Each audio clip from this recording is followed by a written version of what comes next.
My lord, may it please you to come down. Down I come, thy glistering bathe, and wanting the marriage of unruly jades, in the base court where kings grow base, to come at traitors' call and do them grave. In the base court, come down, down court, down king.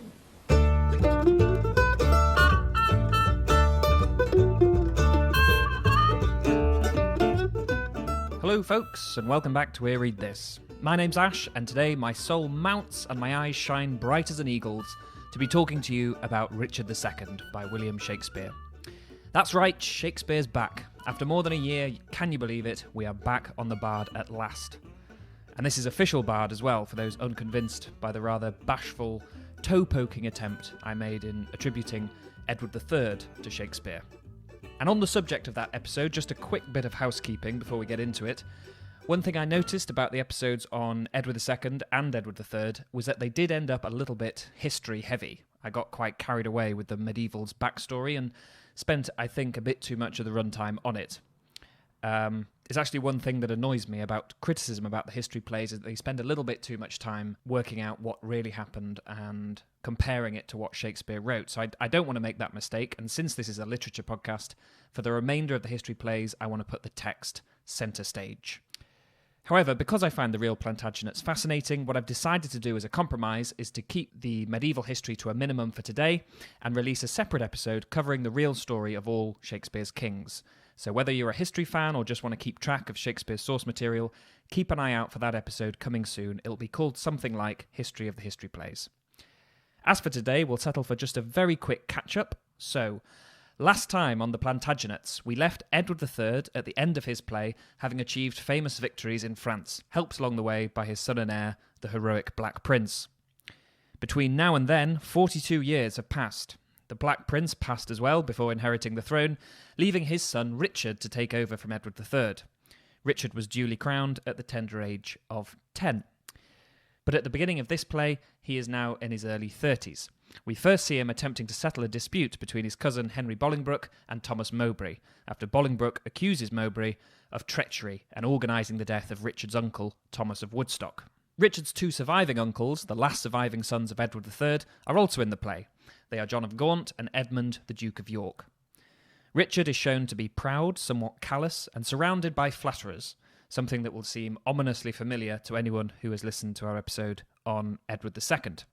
Richard's solution to the dispute between Bolingbroke and Mowbray is to exile them both, setting into motion a chain of events that will resonate throughout Shakespeare's historical saga. The story of the play is one of usurpation. The banished Henry Bolingbroke, son of John of Gaunt, returns from exile to claim the throne. Plot-wise, Richard II is more straightforward than most history plays. W.H. Auden summarised it simply as Richard goes downhill, Bolingbroke goes uphill. Now, Shakespeare had already written his plays on Henry VI and Richard III, and now, as he came into his own as a playwright, he began a second tetralogy on the kings immediately before them, Richard II, Henry IV, and Henry V. I'm really excited about today's episode, as not only is Richard II a long-time favourite of mine, but to talk about it, I am joined by a very special guest, Gregory Gudgeon. I met Gregory last summer when I went to see a production of Richard II during the Edinburgh Fringe. That sort of thing was allowed back then, in those sunshine days of 2019. This production was called Puppet King Richard II, and it was performed by Gregory and Lucas Augustine and directed by Linda Marlowe. Gregory played King Richard, Lucas played Bolingbroke, and every other character they shared between them using puppets designed by Yitka Davidova. It was an absolutely brilliant production, and to hear more about it, be sure to check back tomorrow when I'll post an extended interview with Gregory in which we talk about his tour, the development of the show, and his use of puppets in more detail. But for today, like flattened flies, we stick to the text, and I want to begin by making a very straightforward recommendation. If you've never read Shakespeare, or just never read the history plays, you could do an awful lot worse than by starting with Richard II. As we'll see when we talk about its critical reception, it has frequently been both championed and denigrated for being something of a reader's play. It is almost entirely in verse, something which, contrary to what you might think, makes it easier to read, not harder. Rhythm is like a handrail that lets you hop over contextual gaps. And it has none of the busy, overstuffed battle scenes that characterise other history plays. It has long speeches, particularly from Richard, that shows his inner life as a novel might, and it remains focused on the doings and wrongdoings of the king and his courtiers and nobles. We only ever glimpse the country's lower orders. In later history plays, the world seeps in with all the messiness of life, history, and prose, which makes those plays a lot more theatrical, and in recent years at least, more popular on stage. But Richard II, for all its lyricism, wordiness, and lack of action, appears to have been a hit when it first premiered, sometime in 1595, under its original title, The Life and Death of Richard II. It was printed in 3 editions in 2 years, something no other play achieved. However, early editions lacked the notorious deposition scene. It was a dangerous time to depict a monarch being usurped, and illegal to describe a monarch as a tyrant. I've mentioned before, I think, on the podcast how the Earl of Essex commissioned a performance of the play 6 years after it was first staged, on the eve of his attempted overthrow of Queen Elizabeth I. The theatre troupe asked to put it on were the Lord Chamberlain's servants, and they were not keen to perform it. Richard II was already an old play by then, and therefore the chances of getting a large audience was slim. It took 40 shillings to change their mind.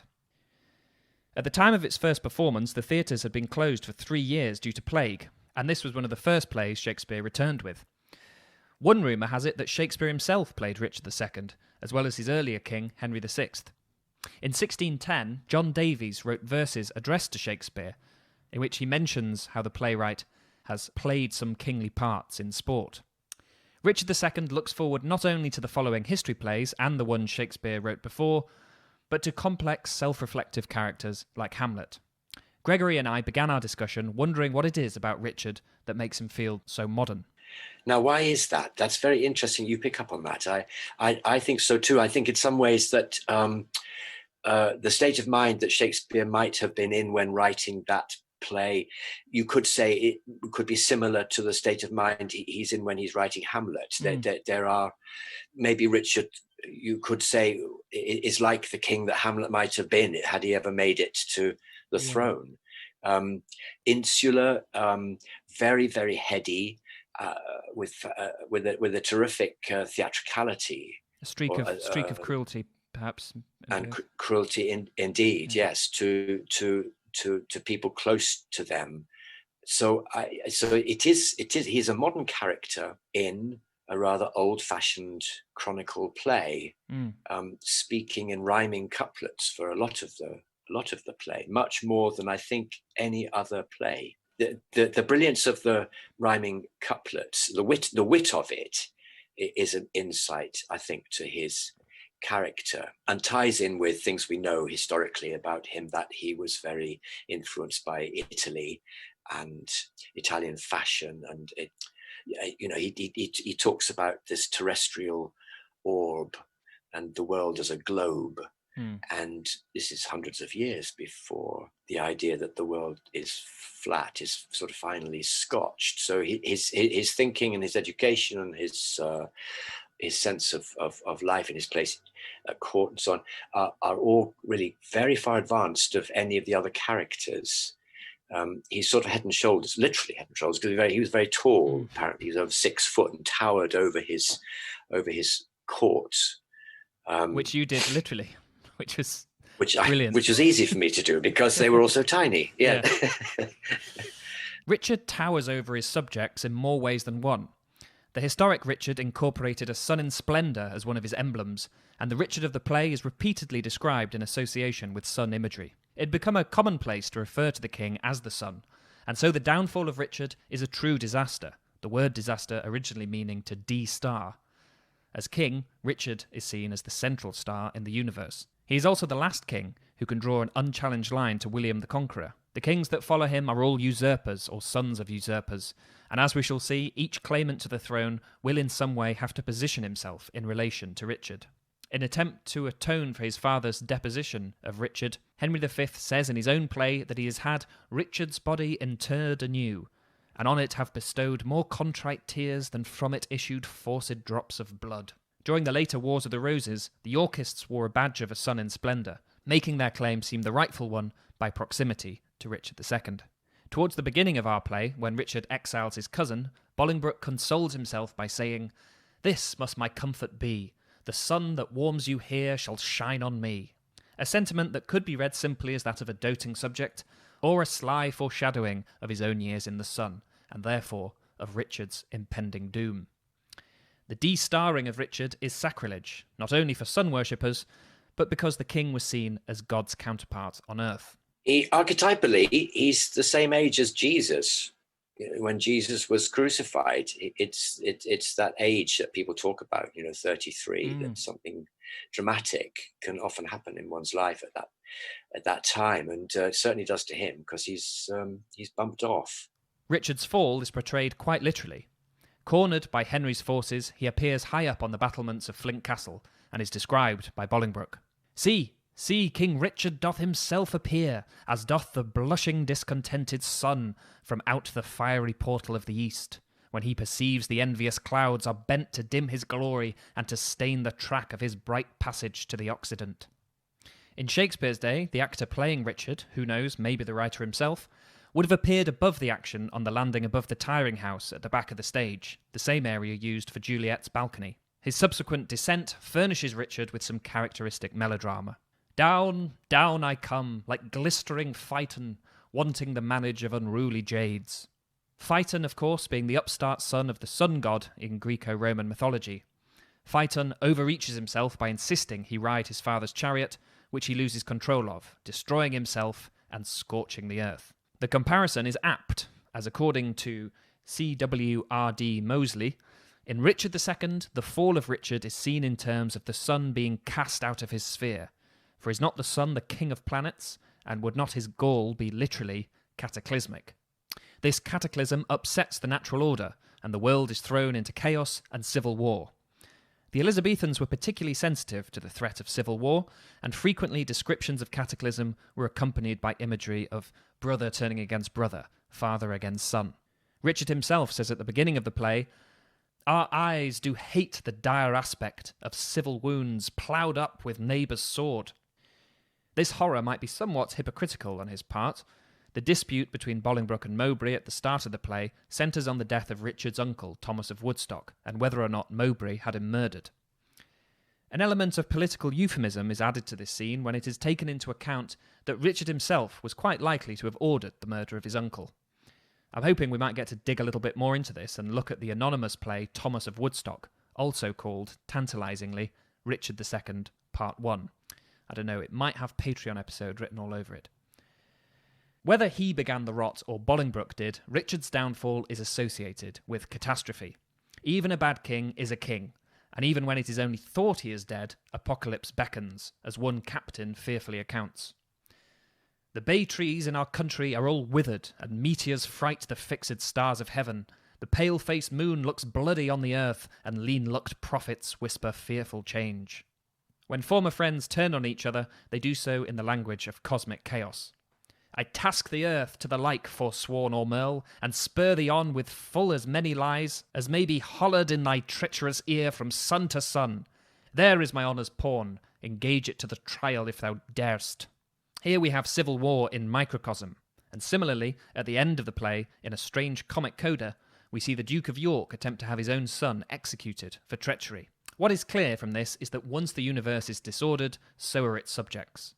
Man's inner being was thought to mirror the structure of the cosmos, its inner harmony or discord, reflecting and affecting the greater world outside it. This cosmic order was not a belief, but a kind of commonplace in Shakespeare's day.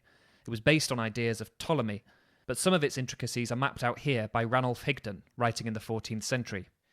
In the universal order of things, the top of an inferior class touches the bottom of a superior, as for instance oysters, which, occupying as it were the lowest position in the class of animals, scarcely rise above the life of plants, because they cling to the earth without motion and possess the sense of touch alone. The upper surface of the earth is in contact with the lower surface of water. The highest part of the water touches the lowest part of the air, and so by a ladder of ascent to the outermost sphere of the universe.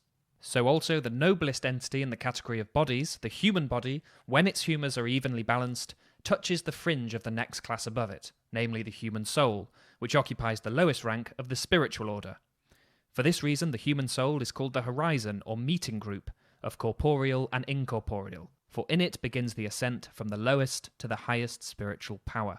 It's true. I think that in the early scenes of the play, particularly the beginning and the scene where Mowbray and Bolingbroke joust or go to joust, there's a lot of rhyming couplets there, and I think it's satirical is the wrong word, but I think there's a slight edge of parody of a court, Yeah. a parody of a courtly event, and everyone's behaving themselves.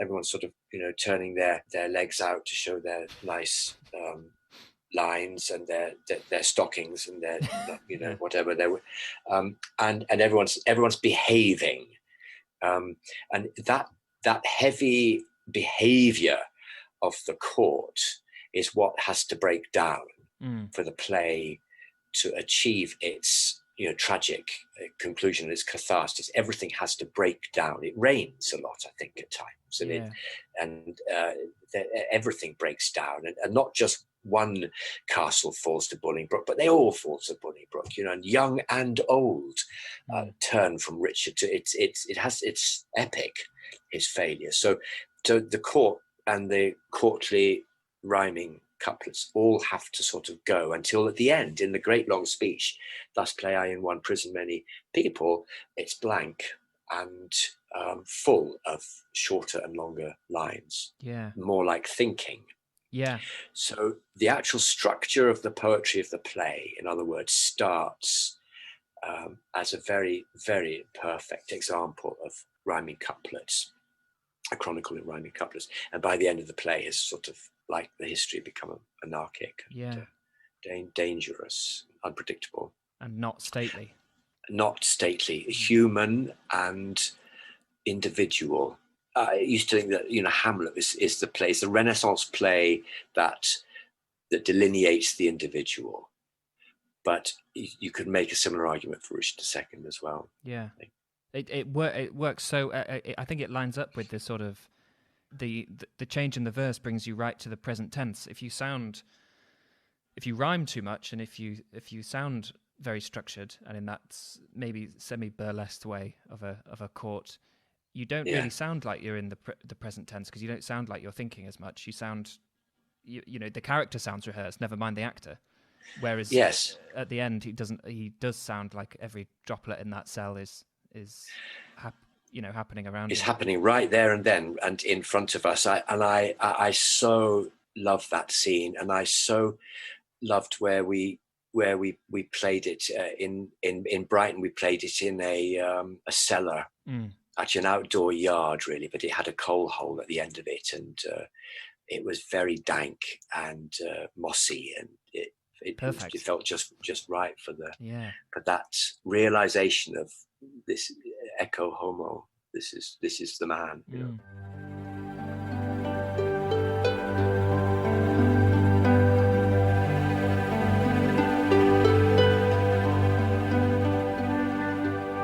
I mentioned that the play had attracted some criticism for being a better reading experience than a theatrical one. There is, as we have said, very little action, but a great deal of ceremony. The actor John Gielgud, who you heard in the title role at the start of the episode, described Richard II as a ceremonial play. E.M.W. Tillyard expands on this, saying, "The very actions tend to be symbolic rather than real. There is the pomp of the tournament without the physical meeting of the two armed knights. There is the great army of Welshmen assembled to support Richard, but they never fight. Bolingbroke before Flint Castle speaks of the terrible clash there should be when he and Richard meet, but instead of a clash there is a highly ceremonious encounter leading to the effortless submission of Richard." Richard's behaviour has led some critics to find him quite unbelievable. Algernon Charles Swinburne, for example, said of the King's speech upon landing in Wales that it is exquisitely pretty and utterly unimaginable as the utterance of a man.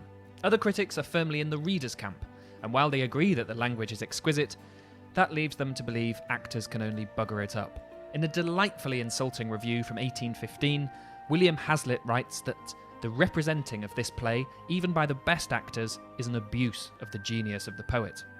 Hazlitt goes even further, saying, "It is the reader of the plays of Shakespeare that is almost always disappointed in seeing them acted, and for our own parts, we should never go to see them acted if we could help it."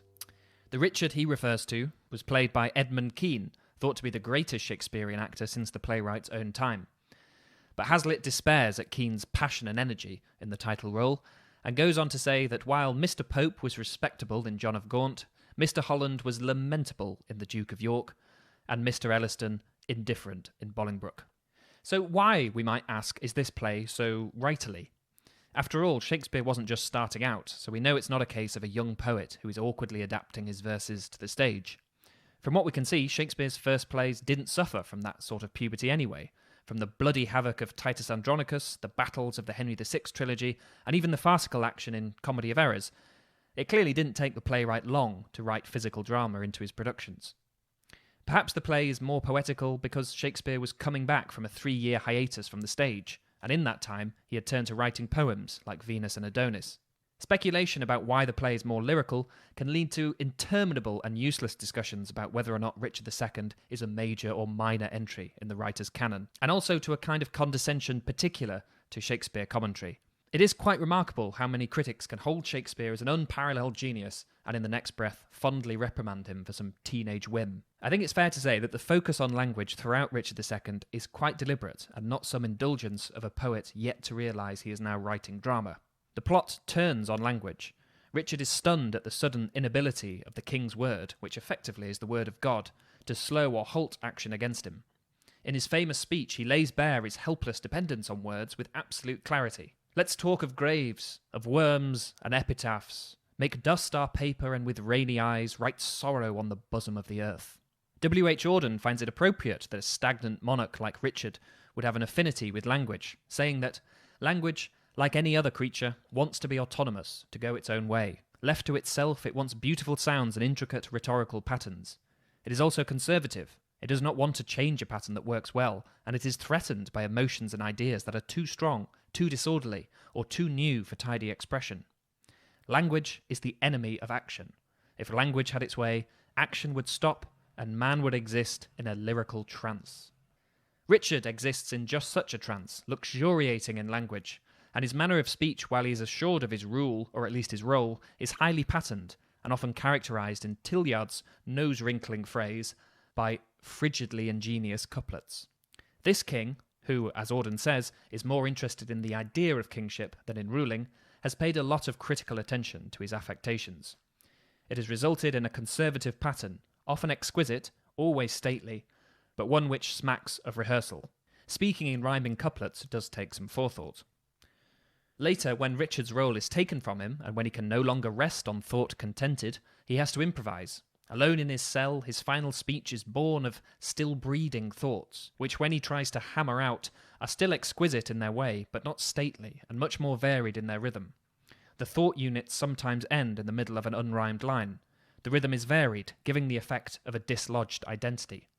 Thus play I in one person many people, and none contented. Sometimes am I king, then treasons make me wish myself a beggar, and so I am. Then crushing penury persuades me I was better when a king. Then am I kinged again, and by think that I am unkinged by Bolingbroke, and straight am nothing. Tellingly, when his speech is interrupted by the sound of music playing, Richard grasps onto it, telling himself, keep time, as he regains some semblance of stateliness.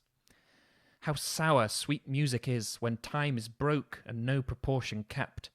So it is in the music of men's lives, and here have I the daintiness of ear to check time broke in a disordered string. But for the concord of my state and time, had not an ear to hear my true time broke. I wasted time, and now doth time waste me.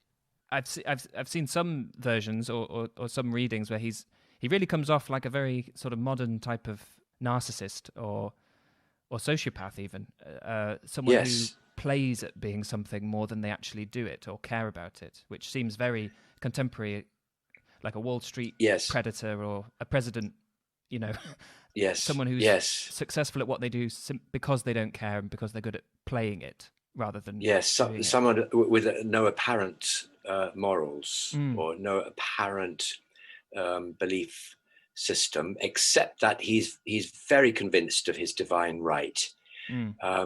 I find it very interesting in Shakespeare that Shakespeare hardly ever, if ever, says God or Jesus.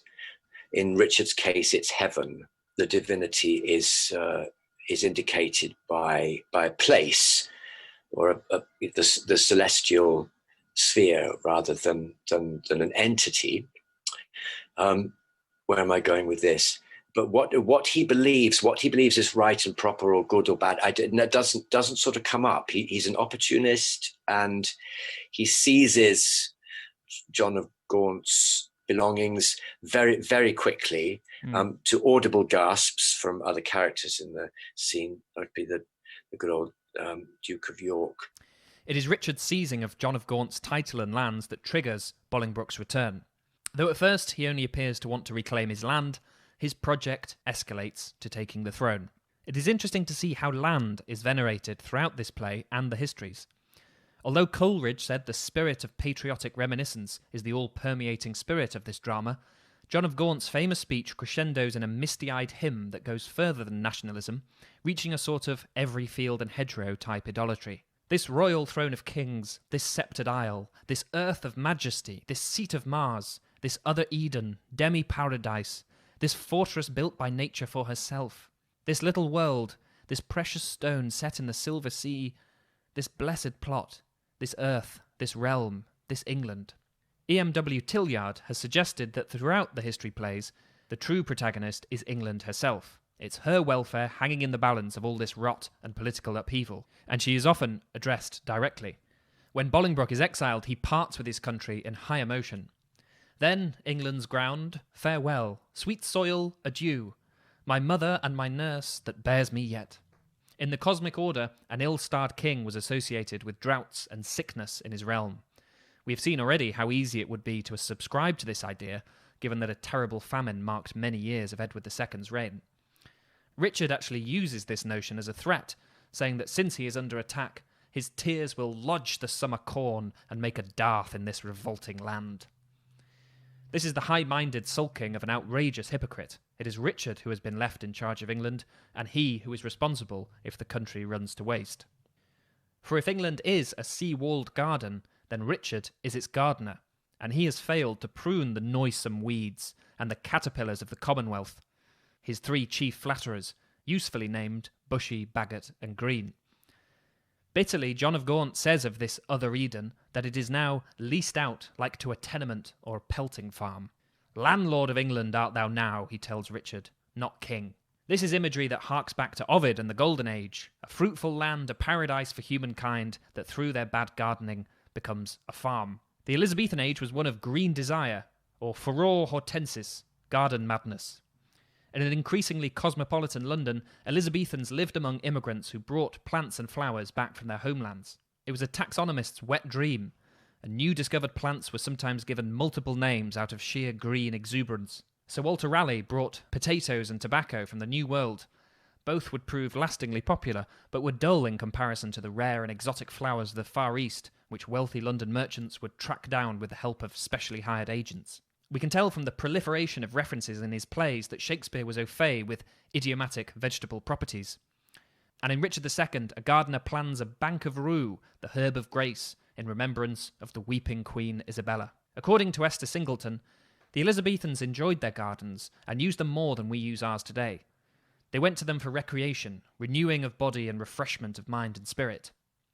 Garden lovers were critical and careful about the arrangement and grouping of their flowers.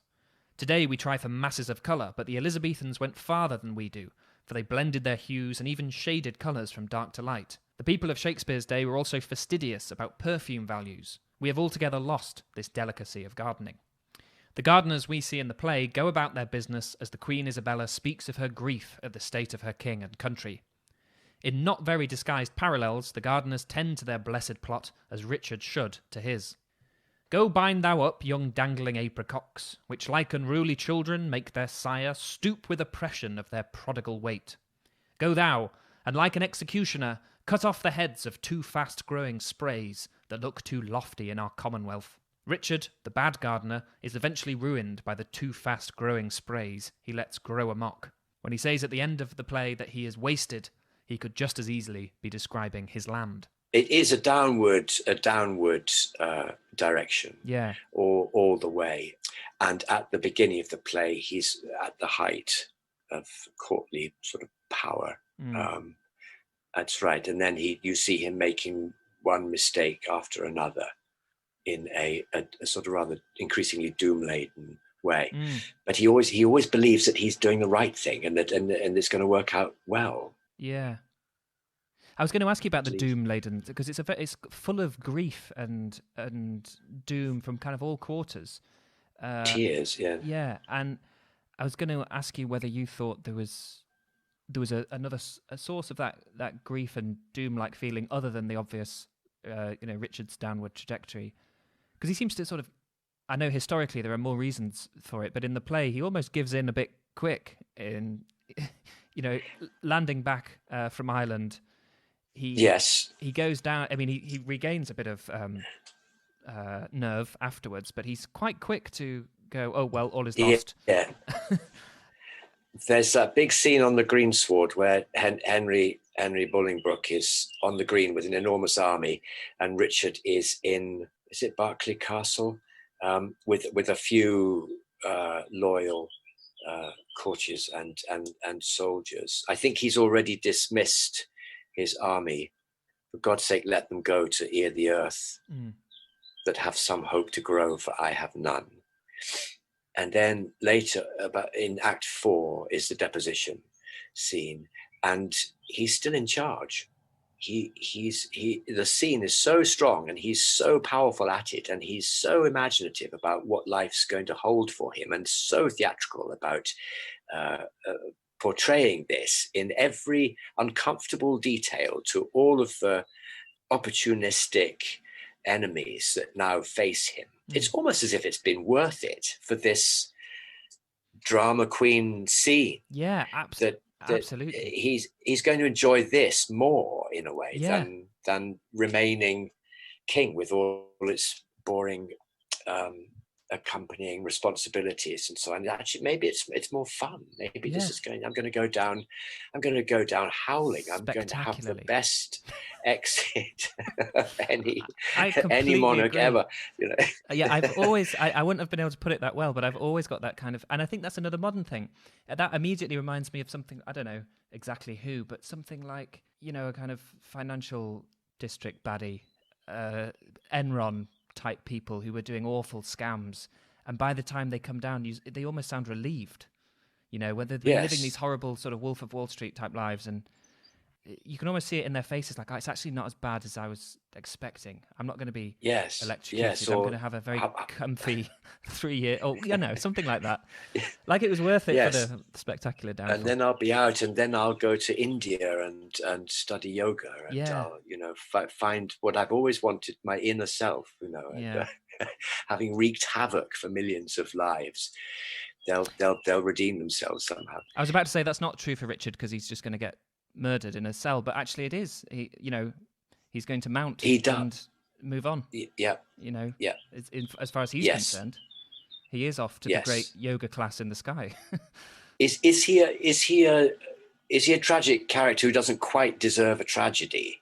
It's a tragic story for him, and obviously he has a fatal flaw, his arrogance or overweening sort of assumption about his own importance, reminiscent of Charles I as well, this divine right, and an inability to realize where power really lies. So but is that tragic, or is that just a mistake? He's not Hamlet. He's not.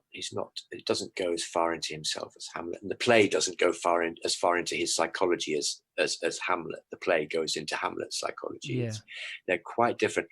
I come back to that thing of it being like a sort of chronicle, like a Chaucer or a John Langland or something.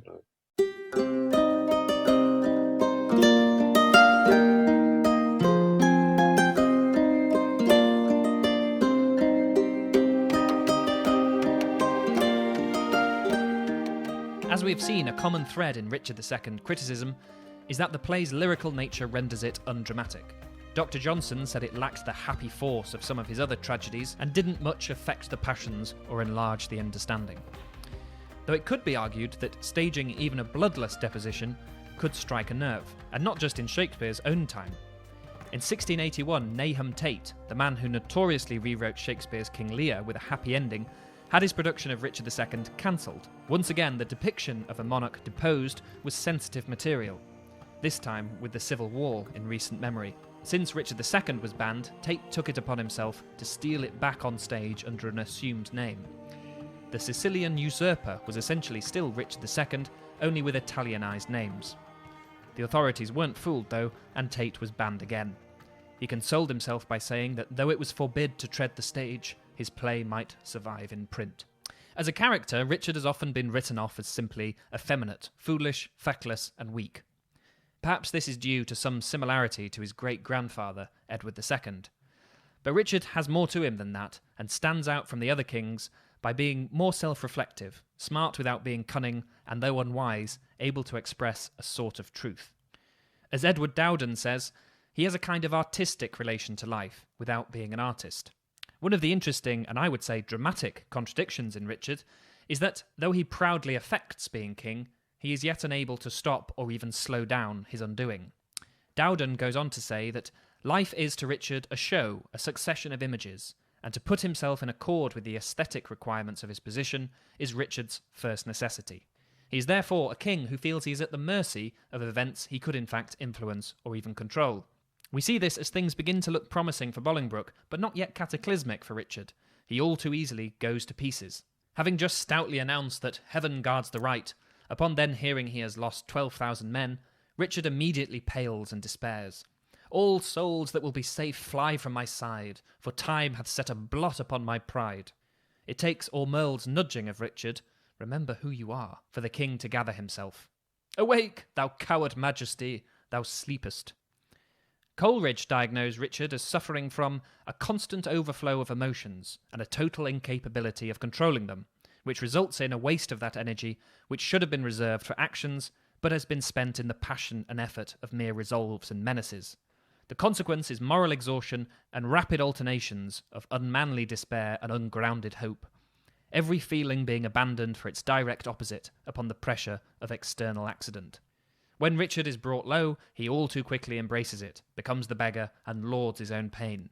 His self-pity is an awful lot prettier than most people's, but it still achieves self-pity's first aim, which is to avoid self-criticism. This is something most of us are guilty of on occasion, and one for which we will never have to pay so steep a price as Richard.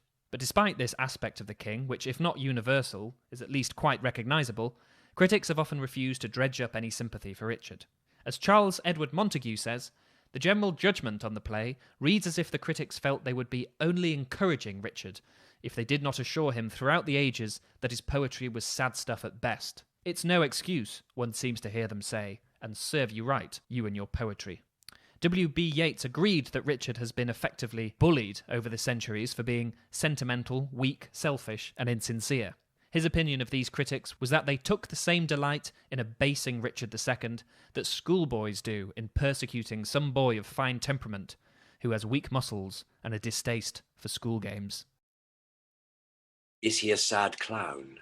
I think he is. He's so ridiculous in many ways, and so And out brilliant. of brilliant, and he's alienated by how brilliant he is, and that's another really sad thing because there is some really touching moments of back to grief again. Is it Carlyle who says to him at one point, "Oh, come on, wise men don't sit around and wail, but start thinking how they might prevent the ways to wail." Yes. Or I don't know who says that, or Merle, or York. Or... Yeah, it's pragmatic and completely useless advice to give to someone who is genuinely grief-stricken. Just try and think of ways of not being sad. But all you can do really for someone who's properly doomed. He cannot resist an opportunity to sit down and discourse. Hence the wonderful Hollow Crown speech. And there's a beautiful illustration somewhere. Is it the Wilton diptych or?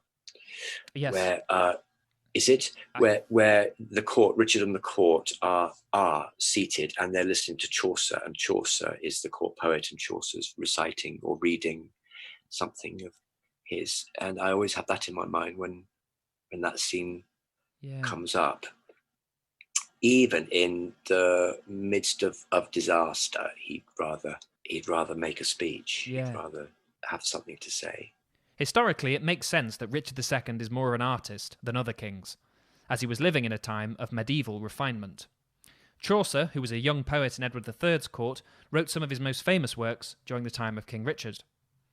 The king's court was one of high art and fashion, a point which gets mocked in Shakespeare's play. Report of fashions in proud Italy, whose manners still our tardy apish nation limps after in base imitation. Perhaps all this culture was bad for Richard, as according to Charles Edward Montague, it has been called the aim of artistic culture to witness things with appropriate emotions. That is Richard's aim. Good news or bad news, the first thing with him is to put himself in the right vein for getting the fullest and most poignant sense of its contents. He runs out to meet the lower fall or a new shame, as a man might go to his door to see a sunset or a storm. Shakespeare was going through a creative liberation of his own, following the death in 1593 of his chief rival in poetry and playwriting, Christopher Marlowe. Perhaps we should not be surprised that Shakespeare's 4 plays that followed are some of his most lyrical: Love's Labour's Lost, Romeo and Juliet, A Midsummer Night's Dream, and Richard II. The last of which, is worth remembering, bears more than a passing resemblance to Marlowe's Edward II. That the play features particularly lyrical verse suits the artistic world of Richard II's court, but is also important in regard to the cosmic order, in which music and concord demonstrated a universe in literal harmony. The music of the spheres is a phrase we get from the old idea that harmony was created by the movement of the stars. According to C.W.R.D. Moseley, the planets circle the Earth in their unending ordered dance, singing as they go, and transmitting to it, according to their natures, the powers God has given them. This influence, whence our term for the originally inexplicable disease, influenza, is thought of as a physical substance passing through the air. John of Gaunt speaks of the music at the end of men's lives, anticipating the music heard during Richard's final speech. His own impending death brings out music of a different kind, for as he says, "The tongues of dying men enforce attention like deep harmony. Where words are scarce, they are seldom spent in vain, for they breathe truth that breathe their words in pain." According to Tillyard, the planetary motions of the heavens have their counterpart in the immortal soul of man, and our souls would sound in accord with the grander music of the cosmos were it not for the earthly and perishable nature of the body. References to this harmony and the breaking of it resound throughout the play. Troubled by Bolingbroke's rise, Richard says how high a pitch his resolution soars.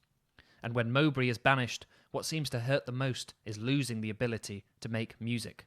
The language I have learnt these 40 years, my native English, I must forego.